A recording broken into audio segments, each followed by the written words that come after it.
الحمد لله نحمده ونستعينه ونستغفره ونؤمن به ونتوكل عليه ونعوذ بالله من شرور أنفسنا ومن سيئات أعمالنا من يهده الله فلا مضل له ومن يضلل فلا هادي له ونشهد أن لا إله إلا الله وحده لا شريك له ونشهد أن سيدنا ونبينا ومولانا محمدا عبده ورسوله صلى الله على سيدنا محمد وعلى آله وأصحابه وأهل بيته وسلم تسليما كثيرا أما بعد فيقول الله تبارك وتعالى في محكمه التنزيل أعوذ بالله من الشيطان الرجيم بسم الله الرحمن الرحيم واذكروا إذ أنتم قليل مستضعفون في الأرض تخافون أن يتخطفكم الناس فآواكم وأيدكم بنصره ورزقكم من الطيبات لعلكم تشكرون وقال أيضا فليحذر الذين يخالفون عن أمره أن تصيبهم فتنة أو يصيبهم عذاب أليم صدق الله العظيم وقال سيدنا رسول الله صلى الله عليه وسلم المجاهد من جاهد نفسه في طاعة الله والمهاجر من هجر ما نهى الله عنه رواه الإمام أحمد في مسنده حديث صحيح صدق رسول الله صلى الله عليه وسلم أو كما قال عليه الصلاة والسلام உலகத்தை படைத்து பரிபாலித்து கொண்டிருக்கக்கூடிய வல்லவன் அல்லாஹ் ரப்புல் இஸ்ஸத் சுப்ஹானஹு வ தஆலாவை புகழ்கிறேன், அவனுக்கு நன்றியும் செலுத்துகின்றேன். இந்த உலகத்திற்கு அனுப்பப்பட்ட நபிமார்கள், சஹாபாக்கள், தாபிஊன்கள், தபஅத் தாபிஈன்கள், தலைவர்மார்கள், திருக்கதர்சிகள் அனைவர்களுக்கும் தலைவராக கடைசியாக இவ்வையகத்திற்கு வருகை தந்த எங்கள் உயிரிலும் இனிய முஹம்மதுர் ரசூலுல்லாஹி ஸல்லல்லாஹு அலைஹி வஸல்லம் அன்னவர்கள் மீதும் அவர்களின் வாழ்க்கை வழிமுறைகளை உலகத்திலே யாரெல்லாம் பின்பற்றி வாழ்ந்தார்களோ அத்துணை சஹாபாக்கள், நல்லடியார்கள், நல்லவர்கள் அனைவர்கள் மீதும் அல்லாஹ் ரப்புல் இஸ்ஸத் சுப்ஹானஹு வ தஆலா காலமெல்லாம் ஸலவாத்தும் சலாமும் சொல்லி அருள்வானாக. புனிதமிக்க ஜும்ஆவுடைய கடமையை நிறைவேற்றுவதற்காக அல்லாஹுடைய மஸ்ஜிதிலே இஅ்திகாஃபுடைய நிய்யத்தோடு அமர்ந்திருக்கும் இஸ்லாமிய சகோதரர்களே, அல்லாஹ் ரப்புல் இஸ்ஸத் சுப்ஹானஹு வ தஆலா எவைகளை நம்முடைய வாழ்க்கையில் எடுத்து நடக்கும்படி ஏவிருக்கிறானோ அவைகளை முழுமையாக எடுத்து நடக்கும்படியும், எவைகளை செய்யக்கூடாது என்று எங்களை தடை செய்து வைத்திருக்கிறானோ அத்துணை விடயங்களில் இருந்து முற்றாக தவிர்ந்து கொள்ளுமாறு அடியேனுக்கும் அடுத்ததாக உங்கள் அனைவருக்கும் தக்வாவை கொண்டு வசியத்தும் நசீஹத்தும் செய்கிறேன். அன்பின் இஸ்லாமிய சகோதரர்களே, அல்லாஹுடைய நல்லடியார்களே, ஒரு வருடத்தில் 12 மாதங்கள் இருப்பதாக இந்த உலகத்திற்கு அறிவியலும் விஞ்ஞானமும் சொல்ல முன்னால் அல்லாஹ் ரப்புல் இஸ்ஸத் சுப்ஹானஹு வ தஆலா உலகம் படைக்கப்பட்ட நாளிலிருந்து ஒரு வருடத்தில் 12 மாதங்கள் இருப்பதாக அல்லாஹ் குர்ஆனிலே குறிப்பிட்டான். இஸ்னா அஷர ஷஹ்ரன் ஃபீ கிதாபில்லாஹ் யௌம ஹலகஸ் ஸமாவாதி வல் அர்த் மின்ஹா அர்பஅத்துன் ஹுரும். வானம் பூமி படைக்கப்பட்ட அந்த நாளிலிருந்து அல்லாஹுடைய வேதத்திலே 12 மாதங்கள் இருப்பதாக சொல்லி அதிலே சிறந்த 4 மாதங்கள் இருப்பதாக அல்லாஹ் குர்ஆனிலே குறிப்பிட்டான். அந்த அடிப்படையில் இஸ்லாமிய வருடத்தின் மாதத்தின் கடைசி மாதமான துல்ஹிஜ்ஜாவுடைய மாதத்தை அடைந்து அந்த மாதத்தின் நடுப்பாகத்திலே இருந்து கொண்டிருக்கிறோம். எதிர்வரக்கூடிய மாதம் முஹர்ரமுடைய மாதம், இஸ்லாமிய புது வருடம், இஸ்லாமிய மாதங்களில் முதல் மாதம். அல்லாஹ்வுடைய நல்லடியார்களே, முதலாவது இஸ்லாத்துடைய ஷிஆர்கள், சின்னங்கள் பாதுகாக்கப்பட வேண்டும். அவைகளை அல்லாஹ் பாதுகாத்திருக்கிறான். காலங்கள் நெடுகிலும், காலங்கள் எவ்வளவு தாண்டினாலும் இஸ்லாத்துடைய சின்னங்களை யாருக்கும் அழிக்க முடியாது. இன்ன ஸஃபா வல் மர்வத மின் ஷஆயிரில்லாஹ்.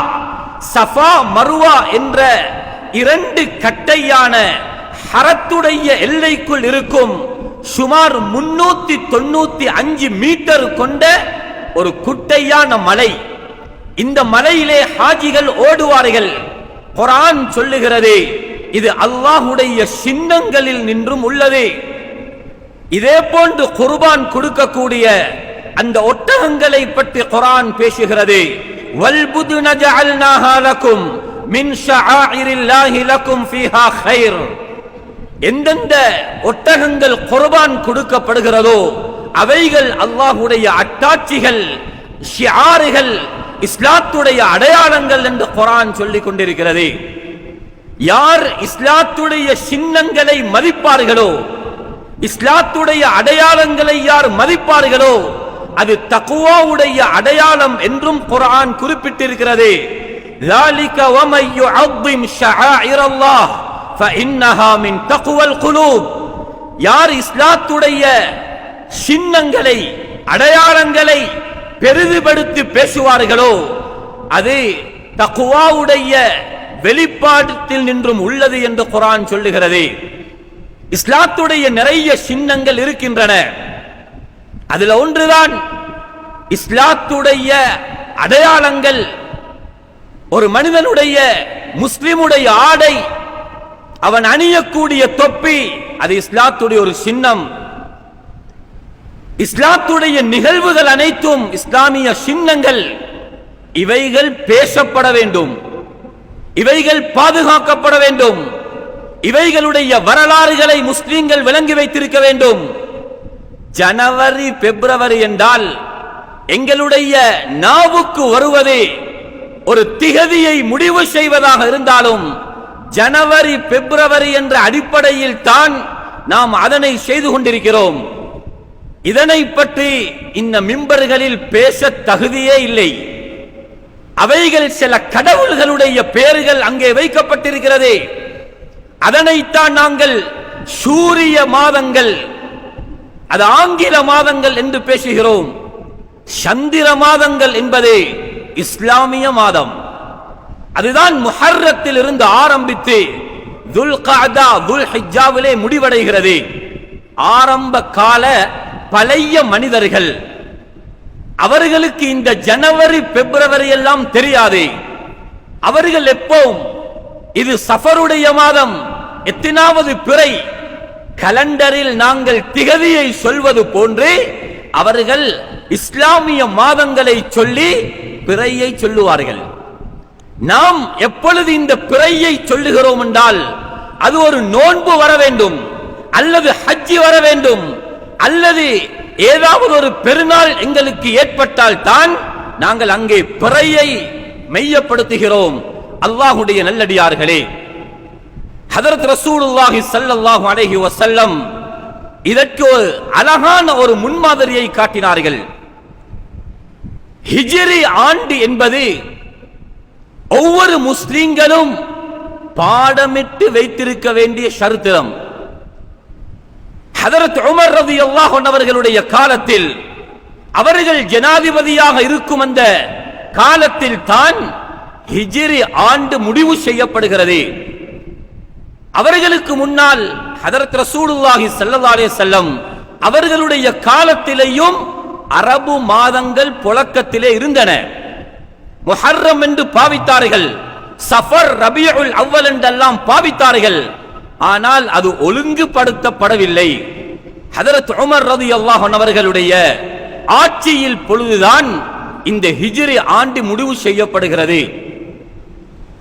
ஸல்லல்லாஹு அலைஹி வஸல்லம் அவர்கள் மரணித்து 17வது வருடம், ஸல்லல்லாஹு அலைஹி வஸல்லம் அவர்கள் 11வது வருடத்திலே மரணிக்கிறார்கள். 17வது வருடம்தான் சில நிகழ்வுகளை வைத்து ஹிஜ்ரி ஆண்டு கணக்கு விட வேண்டிய ஒரு தேவை ஏற்பட்டது. அதற்கு பிரதானமாக அபூ மூஸல் அஷ்அரி ரலியல்லாஹு அன்ஹு அவர்களுடைய சில நிகழ்வுகள் சரித்திரத்திலே பதிவு செய்யப்பட்டிருக்கிறது. ஒரு காணியுடைய டீட் அல்லது ஒரு கடிதத்தில் அங்கே திகதி போடப்படவில்லை, முடிவு செய்யப்பட்டிருக்கவில்லை. இதை எவ்வாறு கணக்கிடுவது என்று பின்னால் வரக்கூடியவர்கள் எப்படி இதனை பார்ப்பார்கள் என்ற அடிப்படையில் தான் பல ஆலோசனைகள் அங்கே நடைபெறுகிறது. ஒவ்வொருவர்களும் தங்களுடைய ஆலோசனைகளை சொன்னார்கள். ஒரு நிகழ்வை அடிப்படையாக வைத்து நாங்கள் ஹிஜ்ரி ஆண்டை முடிவு செய்வோம். சிலர் சொன்னார்கள், முஹம்மது ஸல்லல்லாஹு அலைஹி வஸல்லம் அவர்கள் பிறந்த நாளை அடிப்படையாக வைத்து முடிவு செய்வோம். இன்னும் சில மஷூராக்கள், நபி அவர்களுடைய இறப்பை வைத்து முடிவு செய்வோம், குர்ஆன் இறங்கிய அந்த நாளை வைத்து முடிவு செய்வோம். இப்படியாக பல ஆலோசனைகள் செய்யப்பட்டது. எங்களுடைய இந்த நிகழ்வு ஒரு கவலையை அல்லது ஒரு சந்தோஷத்தை அடிப்படையாக வைத்திருக்கும். எனவே நபியுடைய காலத்தில் நடந்த மிக முக்கியமான ஒரு நிகழ்வை அடிப்படையாக வைத்து அங்கே முடிவு செய்தால் நன்றாக இருக்கும் என்று ஹதரத் அலி ரலியல்லாஹு அன்ஹு அவர்கள் ஆலோசனை செய்ய, உமர் ரலியல்லாஹு அன்ஹு அவர்கள் முடிவு செய்கிறார்கள். முஹம்மது ஸல்லல்லாஹு அலைஹி வஸல்லம் அவர்கள் மக்காவில் இருந்து மதீனாவுக்கு ஹிஜ்ரத் செய்த அந்த பிரயாணத்தை அடிப்படையாக வைத்து எங்களுடைய ஹிஜ்ரி ஆண்டை துவங்குவோம் என்ற ஆலோசனைக்கு அடிப்படையில் அது முடிவு செய்யப்படுகிறது. இந்த நேரத்தில் ஒரு விடயத்தையும் நாங்கள் விளங்கிக் கொள்ள வேண்டும். யாரும் தவறாக பிழையாக யோசிக்க கூடாது. மக்கள் தெளிவு பெற வேண்டும் என்ற நோக்கத்தில் இந்த ஒப்பீட்டை நான் உங்களுக்கு முன்வைக்கிறேன். முஹம்மது ஸல்லல்லாஹு அலைஹி வஸல்லம் அவர்கள் செய்ததை மட்டும்தான் நாங்கள் செய்வோம், சஹாபாக்கள் செய்ததை செய்ய மாட்டோம், அது மார்க்கத்திலே பித்அத்தாக கணிக்கப்படுகிறது என்று பேசக்கூடியவர்கள் ஹிஜ்ரி ஆண்டுடைய சரித்திரத்தை மீள் பரிசீலனை செய்யட்டும். ஹிஜ்ரி ஆண்டை முடிவு செய்தது ஹதரத் ரசூலுல்லாஹ் அல்ல, ஹதரத் அபூபக்கர் சித்திக் ரலியல்லாஹு அன்ஹு அவர்களும் அல்ல. ஹிஜ்ரி ஆண்டை முடிவு செய்தது ஹதரத் உமர் ரலியல்லாஹு அன்ஹு அவர்கள். இதையும் பிழை என்றால் உங்களுக்கு பிற பார்க்கவே முடியாது. ஹிஜ்ரி கணக்கை வாயால் சொல்லவே முடியாது. இதனை உம்மத்திற்கு சொன்னவர்கள் ஹதரத் உமர் ரலியல்லாஹு அன்ஹு அவர்கள். அந்த ஆலோசனை சபையில் முஹம்மது ஸல்லல்லாஹு அலைஹி வஸல்லம் அவர்கள் இருக்கவில்லை, ஹதரத் அபூபக்கர் ரலியல்லாஹு அன்ஹு அவர்கள் இருக்கவில்லை. ஹதரத் உமர் ரலியல்லாஹு அன்ஹு அவர்கள் தான் ஹிஜ்ரத்தை அடிப்படையாக வைத்து ஹிஜ்ரி ஆண்டை முடிவு செய்தார்கள் என்றால் இது மார்க்கத்தில் எவ்வாறு கணிக்கப்படும் என்பதை நாம் ஒவ்வொருவரும் யோசிக்க வேண்டும். அல்லாஹ்வுடைய நல்லடியார்களே, ஸல்லல்லாஹு அலைஹி வஸல்லம் அவர்கள் மக்காவிலே இருக்கிறார்கள். மக்கா சிறந்ததா மதீனா சிறந்ததா என்று வரும் பொழுது ஜும்ஹூருடைய கருத்து, அதிகமான உலமாக்களுடைய கருத்து மக்கா தான் சிறந்தது. மதீனாவுக்கும் நிறைய சிறப்பு இருக்கிறது, மன் அராத ஐயமூத ஃபில் மதீனதி ஃபல்யமுத், உங்களிலே யாராவது மதீனாவில் மரணிக்க விரும்பினால் அவர் மதீனாவிலே மரணிக்கட்டும் என்று சொன்னார்கள் முஹம்மது ஸல்லல்லாஹு அலைஹி வஸல்லம். அப்படியாக இருந்தால் மரணிக்கும் வரைக்கும் மதீனாவிலே தங்கட்டும். மக்காவின் மீது அல்லாஹ் சத்தியம் செய்தான். வஹாதல் பலதில் அமீன் வத்தீன் வஸ்ஸைத்தூன் வதூர் சீனீன் வஹாதல் பலதில் அமீன், அச்சமற்ற பயமில்லாத இந்த ஊரின் மீது சத்தியமாக. அவ்வளவு சிறப்பான இடம் மக்கா. அல்லாஹ்வுடைய நல்லடியார்களே, மக்காவில் இருந்து முதலாவது ஹிஜ்ரத்துடைய பயணம் அபிசீனியாவுக்கு. அங்கே நஜ்ஜாஷி இருந்தார். முஹம்மது ஸல்லல்லாஹு அலைஹி வஸல்லம் சொன்னார்கள், அபிசீனியாவுக்கு போங்க, அங்கிருக்கக்கூடிய மன்னர் நஜ்ஜாஷி இருக்கிறாரே நல்லவர். முதலாவது 11 சஹாபாக்களும் 4 பெண்களும் அங்கே போனார்கள். முதல் ஹிஜ்ரத். அதற்கு பின்னால்தான் மக்காவில் இருந்து மதீனாவுக்கு வர வேண்டிய ஒரு நிலைமை. இதற்கு பல காரணங்கள் சொல்லப்படுகிறது. ஒன்று, முஹம்மது ஸல்லல்லாஹு அலைஹி வஸல்லம் அவர்களை மக்காவிலே இருக்க விடவில்லை, விரட்டினார்கள், துரத்தினார்கள். இரண்டாவது, இஸ்லாமிய சாம்ராஜ்யத்தை, இஸ்லாமிய விழுமியங்களை மக்காவில் சரியாக செய்து கொள்ள முடியாத ஒரு சூழ்நிலை.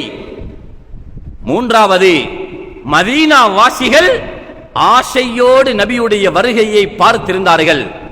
பல காரணங்களின் மூலம் முஹம்மது ஸல்லல்லாஹு அலைஹி வஸல்லம் மக்காவில் இருந்து மதீனாவுக்கு போறார்கள். கடைசியாக கஅபத்துல்லாவை பார்த்து சொன்னார்கள், ஏ கஅபத்துல்லாவே, அல்லாஹ்வுடைய வீடே, உன்னை விட்டு நான் போவதை ஒரு நாளும் நான் விரும்ப மாட்டேன். இவர்கள் என்னை துரத்துகிறார்கள், விரட்டுகிறார்கள். ஸல்லல்லாஹு அலைஹி வஸல்லம் மனது வெறுத்து கவலையான நிலைமையில் தான் மதீனாவுக்கு வந்து சேருகிறார்கள். அதற்கு முன்னால் மதீனாவுடைய பெயர் மதீனா என்று இருக்கவில்லை, யஸ்ரிப் என்ற பெயரிலே இருந்தது. முஹம்மது ஸல்லல்லாஹு அலைஹி வஸல்லம் அந்த பெயரை மாற்றினார்கள். மதீனத்துல் முனவ்வரா, பிரகாசிக்க கூடிய மதீனா. ஸல்லல்லாஹு அலைஹி வஸல்லம் அவர்கள் அங்கே போனதற்கு பின்னால் செழிப்பான நிலைமைகள் ஏற்பட்டது. அல்லாஹ்வுடைய நல்லடியார்களே, இதனை அடிப்படையாக வைத்துத்தான் ஹிஜ்ரி ஆண்டு முடிவு செய்யப்படுகிறது. இதிலே நாம் விளங்க வேண்டிய மிக முக்கியமான ஒன்று, இதற்கு பின்னால் ஹிஜ்ரத் என்பது கிடையாது. லா ஹிஜ்ரா பஅதல் ஃபத்ஹ், ஃபத்ஹ் மக்காவுக்கு பின்னால் ஹிஜ்ரத் என்பது இல்லை. வலாக்கின் ஜிஹாதுன் வனியா, என்றாலும் ஜிஹாது நடைபெறும், ஜிஹாதுடைய அமல் இருக்கிறதே. ஸல்லல்லாஹு அலைஹி வஸல்லம் சொன்னார்கள், யார் முஜாஹித் என்றால் மன் ஜாஹத நஃப்ஸஹு ஃபீ தாஅத்தில்லாஹ். முஜாஹித் என்பது வாளெடுத்து போர் செய்வது, அது இரண்டாவது கட்டம்.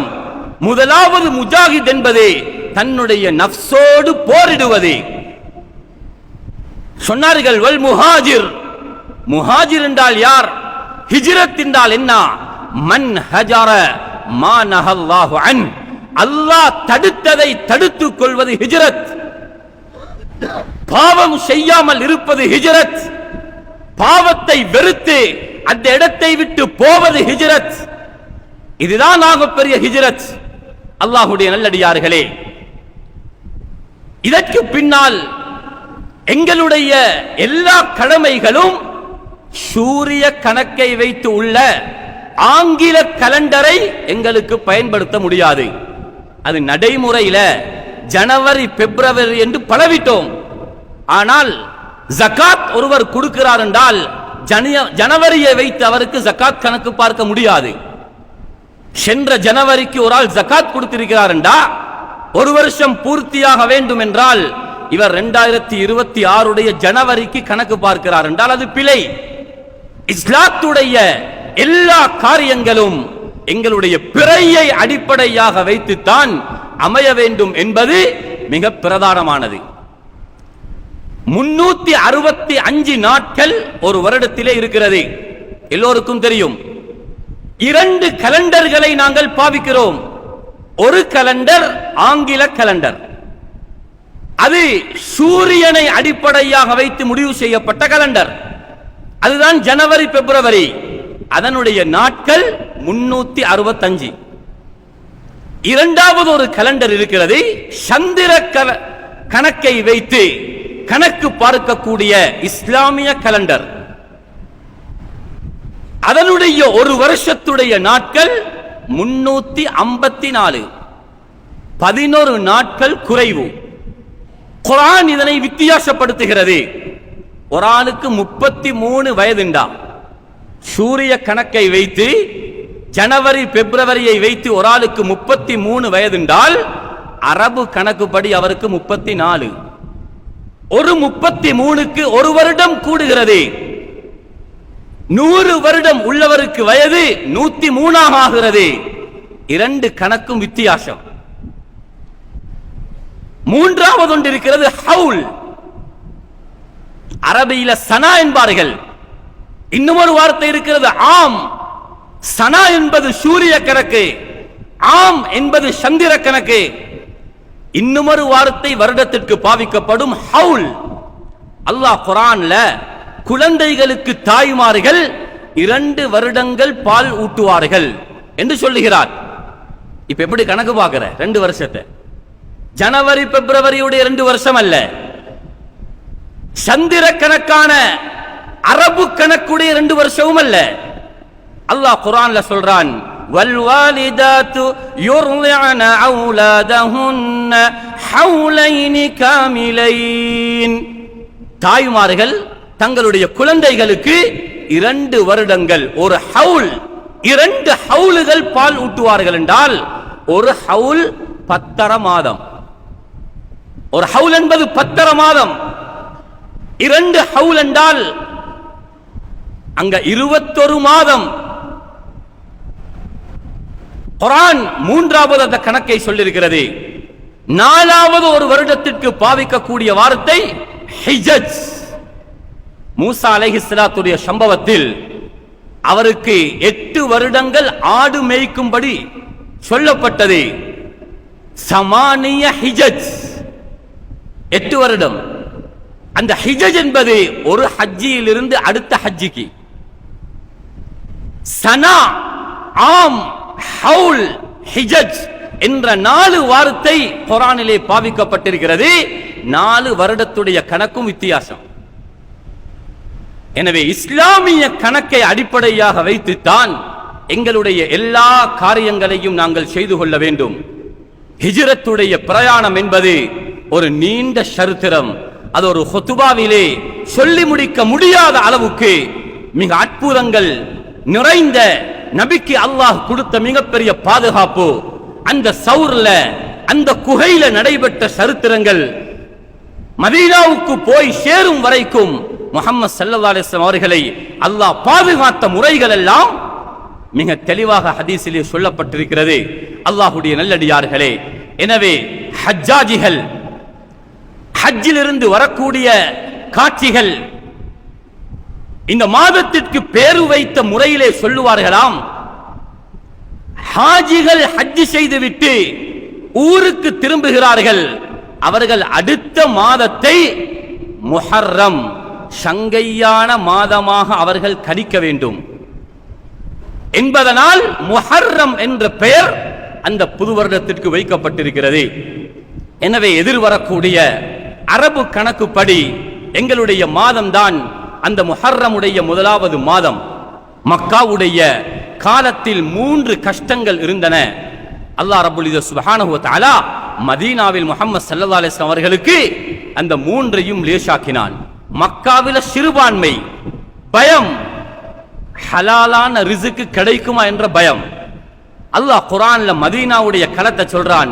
மதீனாவுல போய் சேர்ந்ததற்கு பின்னால மக்காவை நினைத்து பார்க்கும்படி சொல்றான். வஸ்குரு இது அன்தும் கலீல். மக்காவுல கொஞ்சம் பேராக இருந்தீங்க, இங்க நீங்க பெரும்பான்மையாக ஆகிட்டீங்க. தகாஃபூன ஐய தகத்தஃபகுமுன் நாஸ். மக்கள் பாய்ந்து விடுவார்களோ என்ற பயம் இருந்தது. அல்லாஹ் உங்களை அணைத்துக் கொண்டான் மதீனாவுல. வரஸககும் மினத் தய்யிபாத். மனமான சுத்தமான சாப்பாட்டை அல்லாஹ் மதீனாவுல உங்களுக்கு தந்தான் என்று அல்லாஹு தஆலா மதீனாவுடைய செழிப்பை குர்ஆனிலே குறிப்பிடுகிறான். அல்லாஹ்வுடைய நல்லடியார்களே, இந்த இஸ்லாமிய வரலாற்றை நாங்கள் போதிக்க வேண்டும், குழந்தைகளுக்கு படித்து கொடுக்க வேண்டும், அவைகள் நினைவுபடுத்தப்பட வேண்டும். ஹிஜ்ரத்தை நாங்கள் படிக்க வேண்டும், அவைகளை நாங்கள் எங்களுடைய வாழ்க்கையில் ஒரு படிப்பினையாக எடுத்துக் கொள்ள வேண்டும் என்பதை தான் இந்த இஸ்லாமிய சின்னங்கள், ஷிஆர்கள் எங்களுக்கு உணர்த்துகிறது. அதனால அல்லாஹ் ரப்பல் இஸ்ஸத் சுப்ஹானஹு வ தஆலா இஸ்லாத்துடைய எல்லா விழுமியங்களையும், ஷிஆர்களையும், கௌரவங்களையும் எங்களுடைய உள்ளத்திலே பேணி அதனுடைய மகத்துவத்தை நாங்கள் அறிந்து செயல்படுவதற்கு எல்லாம் வல்ல அல்லாஹ் சுப்ஹானஹு வ தஆலா எங்கள் அனைவர்களுக்கும் தௌஃபீக் செஞ்சருள்வானாக. யா அல்லாஹ் எங்களுடைய பாவங்களை மன்னித்தருள்வாயாக, எங்களை கபூல் செய்வாயாக, திடீர் மௌத்தை விட்டும் பாதுகாப்பாயாக, வீதி விபத்துகளை விட்டும் பாதுகாப்பாயாக, திடீர் மாரடைப்பை விட்டும் பாதுகாப்பாயாக, பயங்கரமான கேவலமான நோய்கள் வந்துடாமல் யா அல்லாஹ் எங்களையும் எங்கள் பரம்பரையும் நீ பாதுகாத்தருள்வாயாக. யா அல்லாஹ் எங்களுடைய பெற்றோர்களை நீ மன்னித்தருள்வாயாக. யா அல்லாஹ் நாட்டிலே சுபீட்சத்தையும் ஐக்கியத்தையும் ஏற்படுத்துவாயாக. எங்கள் அனைவர்களுக்கு முன்னுடைய ரஹ்மத்தை தந்தருள்வாயாக. கலிமாவோட வாழ்ந்து கலிமாவோட மரணிக்கவும் செய்வாயாக. ஜன்னத்துல் ஃபிர்தௌஸை ஒதுங்கும் தலமாக ஆக்கி தந்தருள்வாயாக. ஆமீன் ஆமீன். வ ஆகிர் தஅவானா அனில் ஹம்துலில்லாஹி ரப்பில் ஆலமீன். அல்ஹம்துலில்லாஹ்.